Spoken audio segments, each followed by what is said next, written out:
Welcome back to the rebuild. Okay, now it's time for the club that does not agree with me too much, and that is the driver. So Quinn Vilneff, PGA teaching pro, who's been working with me in the two previous videos. And the first one was on the short game, chipping and pitching, reworking my spin loft and my attack angle because I had that completely backwards. So I've learned a lot there. My short game's already improving. Then the second video was just my regular swing. The swing sequence, I was getting that all wrong, working on that, getting this left hip forward. I was getting back, so that's starting to kick in slowly. So yeah, go back and watch those two videos too. Really enjoyed my time with Quinn on that.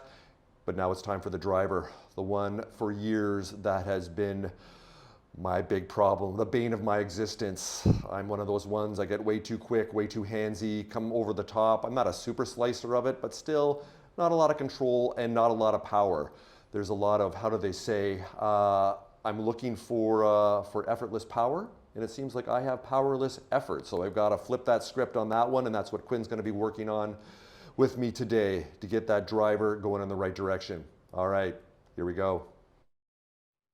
All right, here we go. It's driver time. All right, Quinn, where do you want to start? You want to see me hit one? Yeah, why don't you hit a couple for me? Okay. We'll just take a look and we'll go from there. Okay.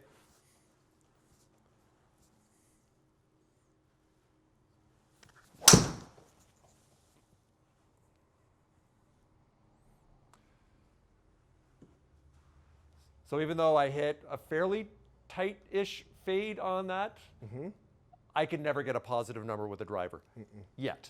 Not yet. There we go. Not yet. See, way I phrase that? Yet. All right. Generally, are you about, is that 7 degrees kind of what you're typically used to seeing? Yes. Yeah. That's what I'm usually playing for. It's again, when it goes bad, I'll snap it hard left. Yeah. Or if my sequencing is really off, then yes, I'll flare out something really weak to the right side that's out of play. Yeah. So even there, that's my first swing, but yeah, 94 miles an hour, that's very low for me. Like usually I'm around 96 to 90, around 97. Yep.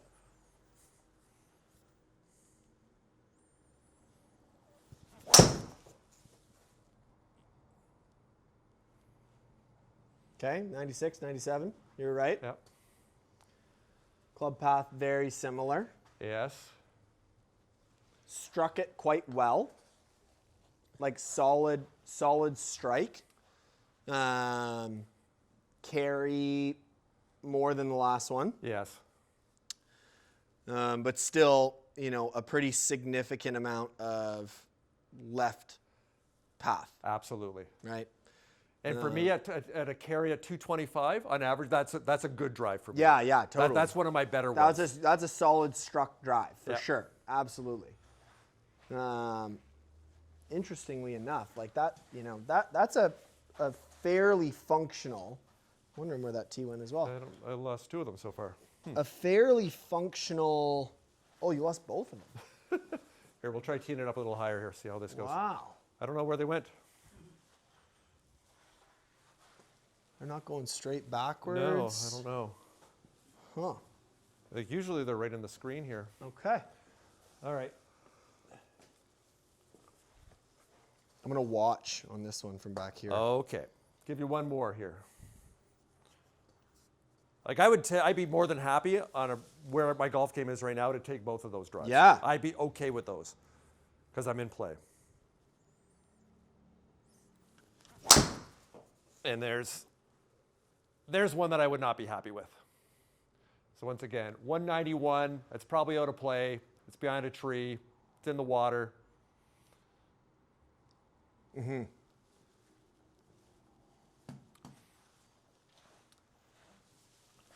I found this tee. There we go. Good, we have one. Okay, so that's what we have to work with. So now I'll leave it to you, Quinn. Yeah. So I would say, you know, the path being fairly significantly to the left is, you know, something that is going to always lead to inevitably a slice. Yes. You know, if your club face is perfectly square all the time, you're just going to hit big pulls.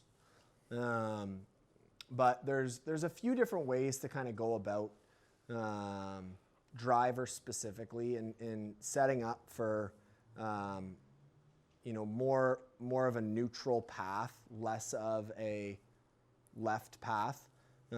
Things like ball position, shoulder tilt, setup overall is definitely going to play a role in the direction that your club is moving. And similar to what I used earlier with your chipping, when I had that cloth there. Yes. I really think that that's something that I don't see utilized nearly enough. Okay. You know, when you look at the range and you're looking at tour players on the range, they use things all the time. And, you know, it's something that I don't see almost anyone when I'm at, you know, UBC or at University Golf Club, watching people hit balls. They just swing one after another. Sometimes people don't even take both hands off the club, you know, with their irons. They just kind of rake and smack. Where good players, they're methodical in how they go about things. Right? Yes. So, you know, if your path is moving significantly to the left, consistently, then we can confidently put something in the way to say, hey, if I can get my path to be a little bit more neutral and get used to that as piece one, then once I'm familiar with that, then I can start to work on the club face. Yes. Right? Now, the hard part about this is that there's two pieces, right? So do you mind if I steal the show? Go ahead. Okay. So what you typically do is you typically swing pretty good to the left, and then you fade the ball to the right. So we're going to see club path move 7 degrees to the left. I've got carry about 210, similar to what you were seeing. Yes. Pretty high spin rate. I hit it solid. Smash factor, I hit it pretty close to the center of the face. Yes. Right? But now, what we can actually do is we can say, okay, let's put something in the way. Let's be smart. Let's go and spend all the money. You get 5 of these for $1. Yep. Right? Let's put this in the way so that I have no ability to swing left, or I'm going to hammer this towel. Yes. Okay? Now, if you hammer the towel, do you think it's going to hurt my club? No. Do you think it's going to hurt the towel? Probably not. So, you know, and if you happen to smack it and it goes 20 yards in the middle of the range, you say, what do I do now? Get another towel for 20 Right. cents. You know? But now, so this is generally what I see a lot of people do. And I think with driver specifically, the reason that I like to go about it this way is subjectively, how you figure out how to miss this towel is going to be something that you hold near and dear to become successful with the driver. Okay. Now, if you start thinking about hips and shoulders and center of mass and all the things with the longest club in your bag, you're gonna be pretty disastrous pretty quickly. And that's where I've been stuck for years. And that's where we don't want to go. I don't want you to try, you know, if I said, here's a pencil, Colin, that's this long, that's 45 inches long, I want you to sign your name, it wouldn't be very neat signature, right? It would not. And it's the same with a driver. Like, driver's a long club, so if you don't have, you know, a method that you feel comfortable with, you're trying to work on your technique and your body with a driver, you're gonna be a disaster. So what I'm gonna challenge you to do is put down something like a towel to discourage your club from moving 7 degrees to the left. Got it. Okay? So now what you're gonna see is you're gonna set up and you're gonna go, okay, I don't wanna hit that towel, I don't wanna hit that towel, I wanna swing this way, okay? Even if you start going slower, so I'm gonna swing a little slower. Club head speed was right around, just a little lower than you, 95, right? So now if I swing from the inside, what we're gonna see is we're gonna see you start to do this for a bit.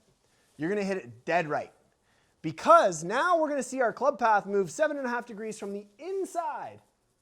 But because you're so used to matching up with a left path and open face so that you can hit these little bleeders back onto your target, Yes. your habit is to leave that face a little open through the strike, right? So what we're gonna do is we're going to say, okay, you know what? We're not gonna worry about that for now. we're just going to generally try and get this number to -2.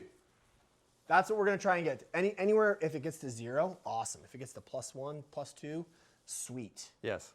But you're generally at like -5, -6, -7 Yes. even. So we got to move that a little closer to 0. Once you get that club moving a little bit more closer to 0 or neutral, so see that was a little slower, yes. 88, right? Then you can start to say, okay, now I'm moving the club from the inside. Now I need to shut the face in relation so I can start hitting these draws. Now we're going to see club path moved super far from the inside again, but because I shut the face a ton, it hooked, right? Now I'm starting to swing a little faster as well, right? Yes. Does that make sense? Yes. So start slow, focus on one piece of data, and then as you start to get used to this, then you can add some speed and start to close the face to start to see those shapes go the opposite direction. But you kind of have to build. You have to go step 1, step 2, step 3. Does that make sense? It certainly does. Okay. And that's why also I'm comfortable being patient with this too. We said this isn't after 3 days or even when you leave here that everything's going to be fixed. No. As we said earlier, the longer it takes, the longer it lasts. I am just a golf coach. I am not Jesus Christ in the flesh, you know. So I'm not a miracle worker here. I'm just trying to help you understand what it is you're going to work on when you go and spend those hours on the range and you come here and you hit balls inside all winter and you go back to the men's club this summer. I want you to know what it is that you're working on and subjectively get used to that. And I think that's the key too. Having a strategic plan, whether it's for your business or your golf game or your life, it's like map these things out. Yeah. And for me, yeah, I think there's lots of sayings and cliches out there as far as if you don't know where you're going. If you don't know where you're going, you don't know how you're going to get there. Right. Or something like that. Yep. And for me, so far, like I said, you've got for what you taught me here already for chipping, as far as that one piece that I need. It seems I'm already going in the right direction with that. Yep. With my iron play, especially with the hips and moving forward as far as that center of mass, that's another piece. And now also with this, with the drill, with me now we need to invest a couple of dollars in some towels here. Yes. That you've kept this nice and simple here. So like I said, I tasked you with giving us 3 pieces that'll help my golf game, that'll hopefully, again, will encourage everybody watching and listening, will allow you to find those 3 pieces that will let you move forward so that you feel comfortable with it and also you feel encouraged and you see the progress. So Yep. I'm not looking to go from 0 to perfect. There is no perfect here, but even over the next couple of weeks here, as I will be documenting, so I'm going to be capturing here in between the 12 weeks before we do another big video at the end to see where my progress is, that I'm going to be both on YouTube and also Instagram with ModGolf. Will be posting the short videos on there too, showing both with Cameron and also what I'm working on with you. Perfect. Yeah. I'm excited to see this. Slowly, I want to see this path, right? I want to see this path over time get less negative. Yes. We're looking for it to move closer to 0. And you know, I think a huge piece in that is having one thing to focus on. And your path is what I want you to focus on with this driver. This super high-tech training aid T-towel is going to help us get there. Love it. And I would like to see you do it slowly. I'd like to see you do it without a golf ball to start, slowly. And try and get used to hitting this tee without hitting that towel. Yes. And then start to do the same thing with a little bit more speed. Then you can add the golf ball at low speed. Then you can add the golf ball with normal speed. And so on and so forth. And then eventually, once you're getting used to that path, then we start to layer in that club face, and voila, you're going to start to hit it like 250 because you do have the speed. You're just the physics of how you're using this. When you're adding loft by opening the face, you're swinging down and left. That's increasing that spin loft. Yes. And to become a good driver of the golf ball, we need to decrease that spin loft. Yes. Well, one of the things I'm also excited about in the wintertime here in Vancouver is, again, being here at Gowanus Golf Club here, this virtual membership that I have, that I'm able to come here. I live all of 4 blocks away, so I just carry my clubs down here. Of course, people are staring at me as I'm walking in the rain, thinking I'm a weirdo, but I show up here, and I now have the capacity and the place where I can then work on all the good things, especially my driver here, and hit shots like that, rather than going, oh, got to drive half an hour out to the range. You know, Great. It's raining out. Do I really want to go? No, I'm going to sit on my couch. So yes, I'm able to do that here. This is perfect. Yeah. What a great space. Beautiful here. Absolutely. Yeah. Absolutely. All right. So to finish up, should I practice a couple of these? Absolutely. To at least get in that right position? I want to see if we're able to hit this tee without hitting this towel. Okay? And then once we've got a few swings where we're able to accomplish hitting the tee without hitting the towel. Okay, good. How odd does that feel? That feels odd. Well, Yeah. It's good. Not supposed to feel normal. 'Cause No. If it was feeling normal, you'd smack the towel. Well, this, because I've been doing it abnormal. Good. Okay. Very good. All right.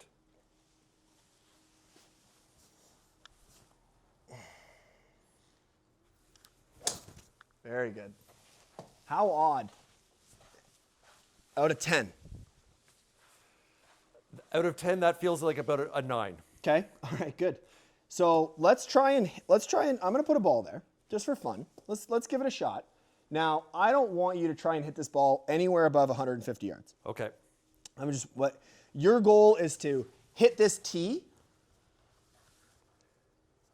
and not the towel. Just the same as the last couple of swings there. Just hit the tee without hitting the towel. Okay. Now, that club path was 7 degrees from the inside, from in to out. From the inside. Okay, yeah. Versus 7 degrees from the outside. Okay? So why do you think that ball went straight to the right? Well, I can see the club face is wide open there. Correct. Yes. Club face is wide open. There's also a little bit of a heel strike there. Yes. Gear effect's going to make it fade. Yeah. But those two things combined are going to make that ball start right and fade. Yes. Correct? Now, this is what I tasked you with doing. Yes. This is what you're going to get used to doing through repetition when I leave. Okay? Yes. Once you can do this without the towel, that's when we need to start making sure that strike location is nearing the center so that we don't gear the ball to the right. Right. And then the next piece that's going to be equally as hard, to be honest with you, I won't lie, is closing this face. Because your brain, your movement pattern, the mountain, the side of the mountain that you've been going down has been to open that face, open that face, open that face. Leave it open or you hit it a mile left. Absolutely. Right? So we're going to have to sort of get used to swinging this way and learning to swing and avoid that towel, but then getting that club face to close a little bit.